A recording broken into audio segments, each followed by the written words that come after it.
Baylar, bilgisayarında 1 terabayt çocuk videosu var. Son bir ay içinde çektiği başka bir video var mı? Evet var.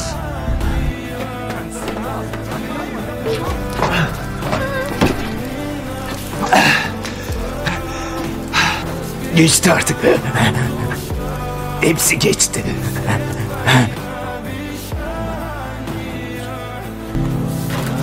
Teşekkür ederim. Sen iyi misin? Evet, artık daha iyiyim. İnan bana, çok mutlu oldum. Teşekkürler.